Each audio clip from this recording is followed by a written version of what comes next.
Praise the lord. పిల్లరా, ఈ యొక్క ఉదయకాల సమయంలో దీని వాక్యాన్ని చదువుకుందాం. కీర్తన గ్రంథము 120వ అధ్యాయము 1వ వచనం. Sam 1-5 and verse 1. యెహోవాయందు నమ్మిక ఉంచువారు కదలక నిత్యము నిలుచు సియోను కొండవలెనుందురు. They that trust in the Lord shall be as Mount Zion, which cannot be removed, but abideth forever. యేసు ప్రభువారి అతి శ్రేష్టమైన నామంలో పిల్లరా మీ అందరికీ శుభములు తెలియజేస్తున్నాను. మరి యొక్క శ్రేష్టమైనటువంటి దినాన్ని దేవుడు మనకిచ్చారు. దీని యందు మనం ఆనందించాలి, ప్రభువును స్తుతించాలి. పిల్లరా, గత రాత్రిలో సరిగా నిద్రపోయినారా? ఏ ఆలోచనల చేత మరి సరిగా నిద్రపోలేదు?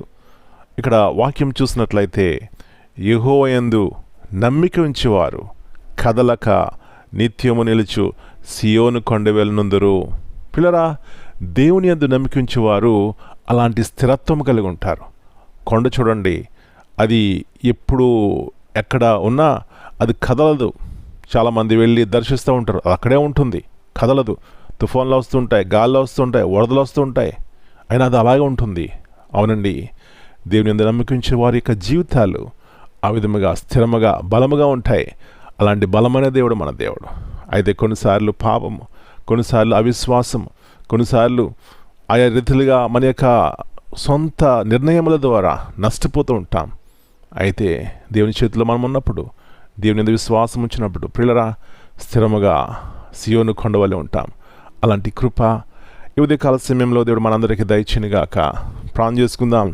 పరలోకమందున్న మా తండ్రి, పరిశుద్ధమైన దేవ, మరి యొక్క నూతన ఉదయకాల సమయాన్ని బట్టి మీకు వందనాలు చెల్లిస్తున్నాం. మీరు మాకు బలమైన దేవుడు ప్రభువా, సహాయము చేసే దేవుడు. ఎప్పుడైతే మా యొక్క విశ్వాసము పరిపూర్ణముగా మీ మీద ఉంటుందో, మేము ప్రేమిస్తామో, ఇలాంటి గొప్ప ఆశీర్వాదం కలిగి ఉంటాం. కాబట్టి ఉదయకాల సమయంలో మా ప్రియులు వారి జీవితాల్లో స్థిరత్వం లేని స్థితిలో ఉన్నారా, కదులుతున్నారా అటు ఇటు, ప్రభువా మీ మీద ఆనుకొని మీ సహాయమును పొంది బలమైన వారుగా ఉండడానికి సహాయం ఇచ్చేయండి. కుటుంబాలు మీరు బలపరచండి, స్థిరపరచండి.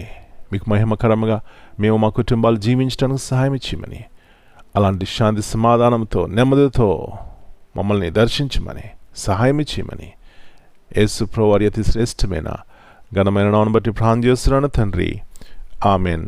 God bless you all. My dear brothers and sisters, greetings in the precious name of our Lord and Savior Jesus Christ. Here in Psalm 125 and verse 1, the Bible says, They that trust in the Lord shall be as Mount Zion, which cannot be removed, but abideth forever. This verse is a powerful encouragement about the security and steadfastness of those who put their trust in the Lord. Just as Mount Zion stands firm and unshakable, believers who rely on God are spiritually secure and unmovable.